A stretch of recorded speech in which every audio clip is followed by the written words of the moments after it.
Hello students, today we are going to learn a very beautiful poem.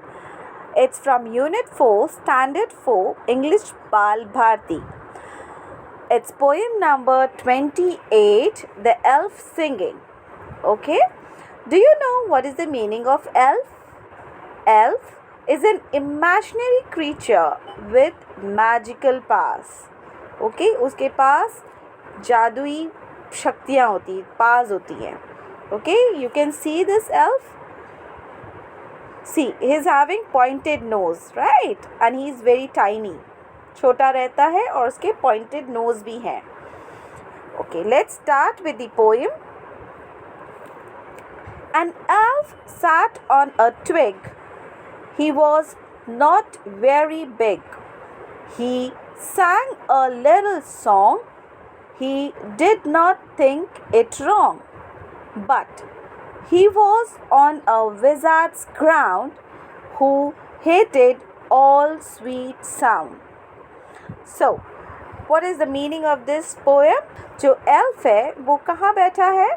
Twig. And twig का मतलब क्या है? Twig means टहनियाँ. Stem of a tree or shrub. Okay? टहनियों में बैठा हुआ है. आप देख सकते हो कैसे वो बैठा है पेड़ की टहनी में, है ना. He was not very big और वो बहुत बड़ा नहीं है. ओके, छोटा सा है वो, ज़्यादा बड़ा नहीं है. He sang a little song. उसने सॉन्ग गाया, छोटा सा एक सॉन्ग वो गा रहा था. और he did not think it wrong. wrong मतलब गलत, उसे ये कुछ गलत नहीं लग रहा था. But he was on a wizard's ground. पर वो कहाँ था? जो ग्राउंड था वो किसका था? वो ग्राउंड किसका था? जादूगरों का मैदान था वो. ओके, विजार्ड्स ग्राउंड का मतलब है जादूगरों का मैदान. और वो जो जादूगर है वो गाना सुंदर, वो स्वीट साउंड, जो मधुर आवाज़ है, वो नफ़रत करता था उससे. हेटेड मीन्स नफ़रत करता था. ओके, वो स्वीट साउंड उसे पसंद नहीं आता था. तो इस पैरा का मतलब पूरा यही है कि एल्फ टहनियों में बैठा हुआ है और जो एल्फ है वो छोटा है, वो बहुत बड़ा नहीं है और वो एक छोटा सा गाना गा रहा है जो कि उसे गलत नहीं लगता है. और वो जो जहाँ गाना गा रहा है, जहाँ वो टहनियों में बैठा है, वो एक जादूगर है, उसके मैदान में बैठा, उसके ग्राउंड में बैठा हुआ है, जो कि पसंद नहीं करता है ये स्वीट सा साउंड. जो स्वीट आवाज़ है वो बिल्कुल उसे पसंद नहीं है. ओके, आई होप सो ये आपको इजीली समझ में आ गया होगा. Let's move to the next para. Elf, take care of yourself. He is coming behind you to seize you and bind you and stifle your song. Poet क्या बोल रहे हैं एल्फ को? Elf take care of your self, यानी आप अपना ध्यान रखिए. Okay, he is coming behind you, यानी आपके पीछे कौन आ रहा है? विज़ार्ड आ रहा है. ओके, वो जादूगर आपके पीछे आ रहा है. To seize you. Seize, what do you mean by seize? Seize का मतलब होता है to take hold of suddenly and forcefully, है ना. आपको कोई ज़ोर से पकड़ ले, उसे सीज बोलते हैं. एंड बाइंड यू, यानी बांध लेना. बाइंड मीन्स बांधना. And stifle your song. Stifle, what do you mean bye stifle? यानी दबाना. ओके, आपको इतनी ज़ोर से दबा देगा ताकि आप वो ब्रीद ही नहीं कर पाओगे, सफोकेट हो जाओगे. ओके, तो इस पैरा का ये मतलब है कि पोएट बोल रहे हैं एल्फ को कि अपना ध्यान रखिए, क्योंकि विज़ार्ड आपके पीछे आ रहा है जो कि आपको बांध लेगा और ज़ोर से पकड़ लेगा और आपके गाने को दबा देगा. Okay, let's move to the next. The wizard, he changes his shape in crawling along an ugly old ape, a poisonous lizard. इस पोएम में द विज़ार्ड यानी जादूगर. ओके, ही चेंजेस हिज शेप. वो जादूगर क्या कर रहा है? अपना जो शेप है, ओके, वो शेप मीन्स आकार अपना चेंज कर रहा है. और वो क्या आकार चेंज कर रहा है? क्रॉल कर रहा है, रेंग रहा है ना. रेंग के कैसे बन रहा है ये देख सकते हो आप. एन अगली ओल्ड एप. अगली मतलब उसका अपीयरेंस से अनप्लेजेंट रहता है. ओके, कुरूप जिसे बोलते हैं. ओके, वो हमें अच्छा नहीं लगता है.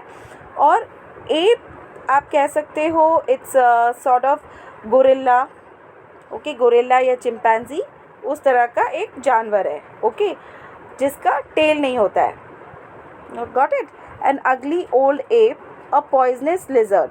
अ पॉइजनस लिजर्ड मीन्स जहरीली छिपकली. आप इस पिक्चर में देख सकते हैं ये एप है, okay, this is an app. वो उसके पीछे पीछे आ रहा है, एल्फ के पीछे.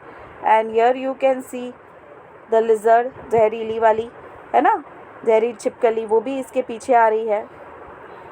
सो यू कैन से इस पैरा का मतलब यही है कि वो बोल रहा है कि वो शेप भी चेंज कर लेता है. जो जादूगर जो है वो शेप चेंज कर लेता है. कभी वो ओल्ड एप बन जाता है, कभी जहरीली छिपकली बन जाती है. Okay, next, a spotted spider, a vermi glider, the wizard, he is up on the बॉ, he'll bite through your gizzard, he's close to you now. So देखिए, स्पाइडर मीन्स मकड़ी, स्पॉटेड मीन्स धब्बा, ओके, धब्बेदार. मकड़ी कैसा है? धब्बेदार मकड़ी है. आप you know the animal deer is also having spots, उसके भी स्पॉट्स है. तो इसी तरह से यहाँ पे आपको दिख रहा होगा जो मकड़ी है, बड़ी मकड़ी है, उसके भी स्पॉट्स है, ओके, इसमें. अ वॉमी ग्लाइडर, वॉमी मीन्स कीड़ों से भरा हुआ, ओके, वॉमी ग्लाइडर, ये देख सकते हो, कीड़ों से भरा हुआ, ओके. तो वो ये बोल रहा है कि देखो जादूगर है, वो किस शेप में है? एक तो मकड़ी के शेप में है, या तो फिर वो कीड़ों से भरा हुआ है ना, वॉमी ग्लाइडर है. फिर he is up on the बॉ, यानी बॉ means a main branch of a tree, you can say शाखा, ओके, वो उस पर बैठा हुआ है. he'll bite through your gizzard, और वो आपको काट लेगा, स्टमक में या थ्रोट में काट लेगा. he is close to you now, और वो आपके बहुत पास है. ये देख सकते हो आप, उसके बहुत पास में है, राइट. सो इसका ये इस पैरे का मतलब ये होता है कि देखो, एक तो मकड़ी, स्पॉटेड मकड़ी जो धब्बेदार मकड़ी है, या फिर कीड़ों से भरी हुई वॉर्म है ना. तो वो बोले जादूगर वो वहाँ पे बैठा हुआ है ना, जादूगर वहाँ बैठा है. कहाँ? ट्री में, जो मेन ट्री है उसमें बैठा हुआ है, शाखा में ही, और वो आपको काट लेगा, आपके पेट में काट लेगा, और वो बहुत ही आपके पास में, he is very close to you, है ना, तो बहुत पास में है. ओके, आई सपोज आपको समझ में आ रहा होगा. Now will move to the next para. The elf went on with his song, it grew more clear and strong. It lifted him into air. He floated singing away with rainbows in his hair. अब यहाँ पे क्या बोल रहे हैं? Elf जो है वो कंटिन्यू था, वो स्टॉप ही नहीं हुआ, वो गाना गाते ही रहा, ओके. और वो बहुत ही क्लियर होता गया, यानी क्लियर मीन्स सबको उसकी आवाज़ जो थी अच्छे से सुनाई दे रही थी, स्पष्ट सुनाई दे रही थी, जो इजी होता है सुनने में, ओके. और स्ट्रॉन्ग मीन्स मजबूत, तो उसका सॉन्ग जो था क्लियर और स्ट्रॉन्ग था. It lifted him to air, उसे वो हवा में उठा लेता है. ही फ्लोटेड सिंगिंग अवे, और वो गाना गाते गाते हवा में फ्लोट हो जाता है ना, हवा में अपन बोलते हैं तैरने लगता है, बहने लगता है. With rainbow in his hair, air, तो उसके जो हेयर में, उसके हेयर कौन से कलर के हो जाते हैं? रेनबो कलर के. तो आपको मालूम होगा कि रेनबो का कलर्स कैसा होता है? It's of 7 colours, right, okay, इंद्रधनुष. तो उस तरह से उसके हेयर हो जाते हैं. So what is the meaning of this whole para? ये इस पैरा का क्या मीनिंग है? एल्फ जो है वो बिल्कुल स्टॉप नहीं होता है, वो गाना जारी रखता है, गाता रहता है, जो कि बहुत क्लियर और मजबूत रहता है, सबको अच्छे से सुनाई देता है, और वो हवा में फ्लोट हो जाता है, और उसका जो बाल है, उसके हेयर हैं, वो रेनबो कलर्स के हो जाते हैं. Okay, now next, the last para.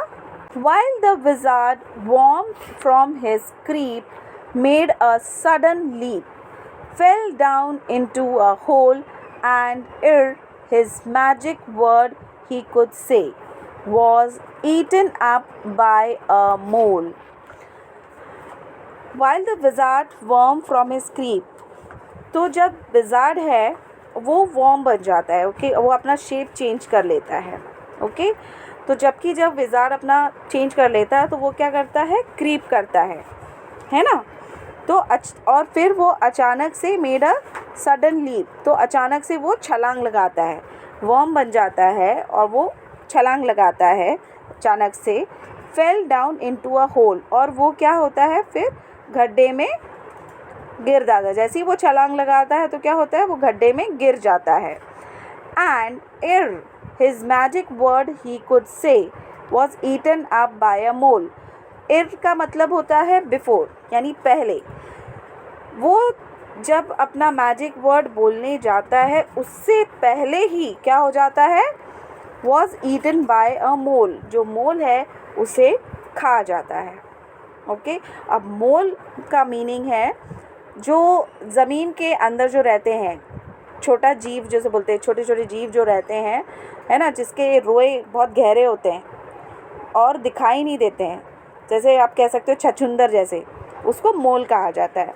तो वो वॉर्म रहता है क्योंकि वो तो अपने बोल ही नहीं पाया अपना जादू का वर्ड्स, है ना, ये बन जाओ वो बन जाओ, जो इतने शेप्स ले रहा था वो, तो वो कुछ बोल ही नहीं पाया। उससे पहले वो गड्ढे में गिर गया और उसको मोल ने खा लिया, okay.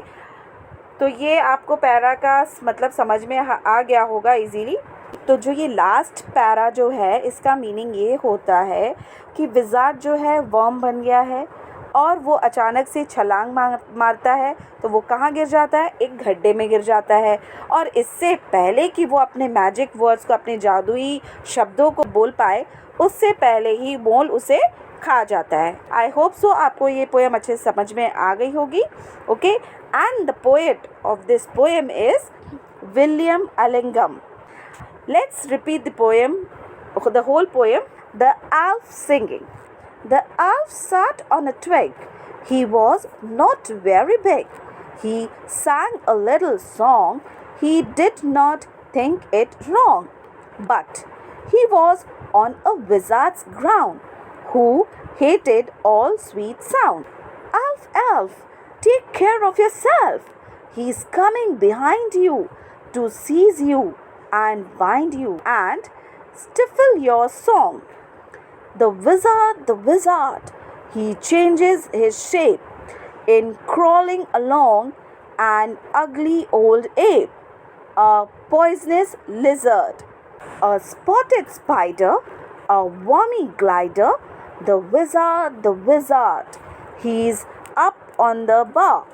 He'll bite through your gizzard. He's close to you now. The elf went on with his song. It grew more clear and strong. It lifted him into air. He floated singing away with rainbows in his hair. While the wizard worm from his creep made a sudden leap, fell down into a hole, and ere his magic word he could say was eaten up by a mole. Poet is William Allingham. Okay students, I hope so आपको ये poem अच्छे से समझ में आ गया होगा, The Elf Singing। अगर आपको मेरा समझाना अच्छा लगता है तो आप मेरे चैनल को लाइक कीजिए। अगर आपने सब्सक्राइब नहीं किया है तो आप बेल आइकन दबा के सब्सक्राइब कर दीजिए ताकि आपको फर्दर नोटिफिकेशंस मिलते रहें।